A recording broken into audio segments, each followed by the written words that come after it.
ओवीस kitchen या recipe चॅनलमध्ये तुमचे स्वागत आहे. तर आज आपण भोपळ्यावरती पोहे टाकून अतिशय वेगळी रेसिपी करणार आहोत. यापूर्वी हा पदार्थ तुम्ही कधीच केला नसेल, पाहिला नसेल, पण जर एकदा केला ना तर ज्यांना भोपळा आवडत नाही ना ते सुद्धा अगदी मागून मागून खातील, इतका जास्त चविष्ट हा पदार्थ होतो. तर चला थोडाही वेळ न घालवता लगेच रेसिपीला सुरुवात करूया. त्याआधी जर चॅनलवरती नवीन असाल आणि चॅनलला अजूनही एकही सबस्क्राईब केलं नसेल तर नक्कीच एक लाईक आणि एक सबस्क्राईब करून घ्या.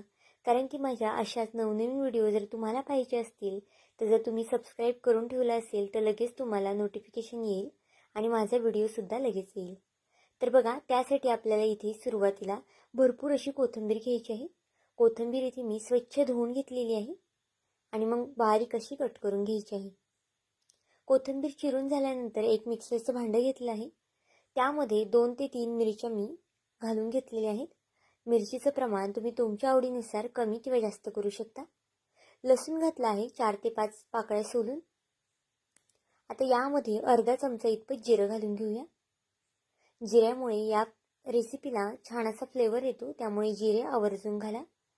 पांढरे तीळ घालून घेतले आहेत 1 चमचा. तर बघा, इथे मी वाटतानाच पांढरे तीळ घातलेले आहेत, पण जर तुम्हाला नंतर वापरायचे असतील तर ते सुद्धा तुम्ही इथे वापरू शकता. आता वाटण इथे वाटून घेतलं आहे एका साईडला. तोपर्यंत मी एका पातेल्यामध्ये पोहे सुद्धा भिजत घातले आहेत. आता इथे मी 1 मोठी वाटी इतपत पोहे भिजत घातले आहेत. आता पोह्यामध्ये आपल्याला थोडंसं पाणी ठेवायचं आहे भिजत घालताना. पूर्ण सुद्धा पाणी निथळून काढायचं नाही, म्हणजे पोहे आहेत ना ते अगदी मऊसूत असे भिजले जातात. तर बघा, छान आपले पोहे भिजलेले आहेत. आता एका बाउलमध्ये काढून घेऊया. रेसिपी खूप जास्त वेगळी आहे, पटकनी बनणारी सुद्धा आहे आणि तितकीच जास्त पौष्टिक सुद्धा आहे.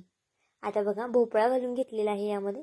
आता भोपळ्याचे प्रमाण तुम्ही तुमच्या आवडीनुसार यामध्ये कमी जास्त करू शकता. भोपळा आपल्याला सुरुवातीला स्वच्छ धुवून घ्यायचा आहे आणि मग नंतरनं बारीक किसणीने किसून घ्यायचा आहे.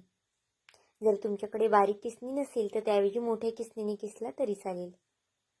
कोथिंबीर घालून घ्यायची आहे सगळी, जेवढी आपण चिरलेली तेवढी. एक लहान आकाराचा बारीक चिरून घेतलेला मी कांदा घालून घेतलेला आहे. कांदा घालणं ऑप्शनल आहे, तुम्हाला आवडत असतील तर घाला, नाही घातला तरी चालेल. आता जे आपण हिरवी मिरची, तीळ, जिरं, लसूण वाटून घेतलं होतं ना ते घालून घेऊया. त्यानंतर यामध्ये आपण 2 ते 3 चमचे इतपत रवा घालून घेऊया. रवा इथे तुम्ही कोणताही वापरू शकता. जर तुमच्याकडे बारीक असेल तर बारीक वापरा किंवा मोठा जाड रवा असेल ना तो वापरला तरी चालेल. आता यामध्ये काही मसाले घालून घेतले आहेत. अर्धा चमचा हळद, अर्धा चमचा बेडगी मिरची घातलेली आहे. चवीनुसार मीठ घातलेलं आहे. आता बेडगी मिरची इथं मी फक्त रंग येण्यासाठी घातलेला आहे. तुमच्याकडे असेल तर घाला किंवा मग स्किप केले ना तरीसुद्धा चालेल. 2 चमचे इतपत मी बेसनपीठ घालून घेतलं आहे. बेसनपीठाने या पदार्थाला बाइंडिंग छान येतं, त्यामुळे बेसनपीठ आवर्जून घाला. आता बघा, चमच्याने न कुस्करता आपल्याला हे हाताने छान असं मिक्स करून घ्यायचं आहे. पदार्थ खूप जास्त पौष्टिक आहे, झटपट बनणारा सुद्धा आहे. कधी कधी सकाळच्या घाई गडबडीत जर चपाती भाजी बनवायचा कंटाळा आला असेल तर नक्कीच हा पदार्थ तुम्ही बनवू शकता. अगदी कमीत कमी वेळेमध्ये तयार होतो, कमीत कमी साहित्यामध्ये सुद्धा तयार होतो. आता यामध्ये तुम्हाला जर अजून काही भाज्या ॲड करायच्या असेल, जसं की किसलेला कोबी, चिरलेला पालक वगैरे, किंवा मग गाजर वगैरे सुद्धा तुम्ही किसून घालू शकता.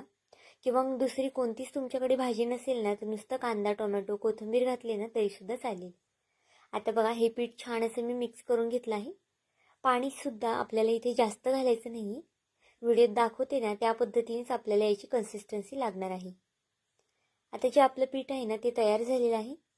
आता गॅसवरती एका साईडला पॅन तापत ठेवूया. आता हा पदार्थ तुम्ही पॅनवर सुद्धा करू शकता किंवा मग तव्यावरती सुद्धा करू शकता. अजिबातच खाली चिटकत वगैरे नाही. आता पॅनला थोडंसं तेल लावून घ्यायचं आहे. आता सुरुवातीला आपल्या इथं थोडंसं जास्त तेल लावायचं आहे, पण जर नंतरचे आपण जे थालीपीठं करणार आहोत ना ती अगदी पटकनी निघतात, तेल नाही लावले तरीसुद्धा. आता बघा, चमच्याने मी 3 चमचे बॅटर यावरती घालून घेतलेलं आहे. आता हाताने छान असं हलक्या हाताने आपल्याला हे थापून घ्यायचं आहे. तर बघा, जास्त सुद्धा जाड ठेवायचं नाही, छान पातळच आपल्याला हे थापून घ्यायचं आहे. जर हाताला चिटकत असेल किंवा मग भाजत असेल ना तर थोडंसं हाताला पाण्याचा हात घ्या आणि पुन्हा हे छान असं थापून घ्या. तर इथे बघा, व्हिडिओत दाखवते त्या पद्धतीने छान असं थापायचं आहे आणि अगदी पातळ असं थापून घ्यायचं आहे. कढईने इथे मी पुन्हा थोडंसं तेल सोडून घेतलं आहे. तेलाच्या ऐवजी तुम्ही बटरचा किंवा मग तुपाचा वापर केला तरी चालेल. आता झाकण ठेवून 2 मिनिटासाठी याला वाफ काढून घ्यायची आहे. अगदी 3 ते 4 मिनिटं लागतात एक डोसा व्हायला. अगदी कमीत कमी वेळ लागतो. सकाळच्या घाईच्या गडबडीत तुम्ही हा नाश्ता नक्कीच करू शकता. किंवा मग कधी कधी रविवारचं पोहे किंवा उपमा खाऊन सगळ्यांनाच कंटाळा येतो, इडलीसुद्धा खाऊन, तर नक्कीच हा वेगळा नाश्ता तुम्ही बनवू शकता. पोटभरीचं सुद्धा आहे आणि पौष्टिकसुद्धा आहे. तर बघा, एक साईड पलटी करून घेतलेली आहे. छान असा सोनेरी रंग येईस्तोपर्यंत आपल्याला हे भाजून घ्यायचं आहे. याला तुम्ही दुधी भोपळा आणि पोह्याचं थालीपीठसुद्धा म्हणू शकता.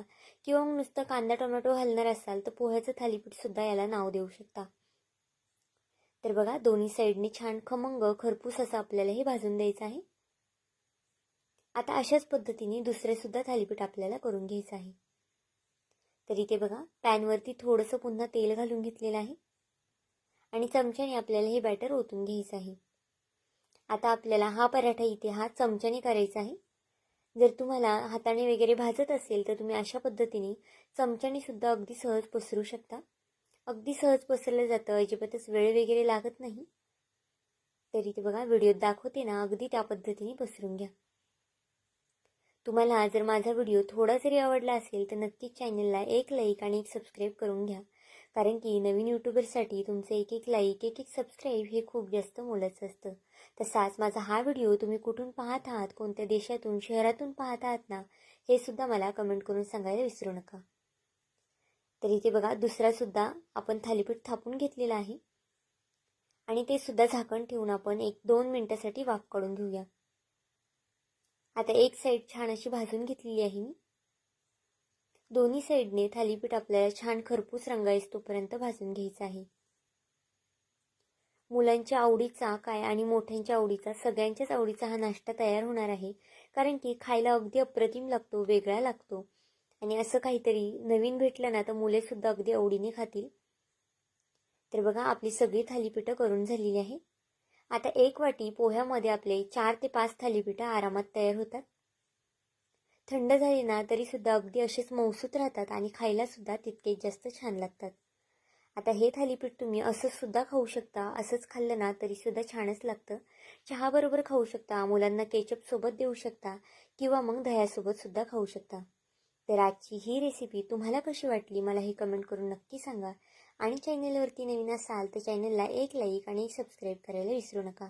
भेटूया आपण पुन्हा एका अशाच नवीन व्हिडिओमध्ये.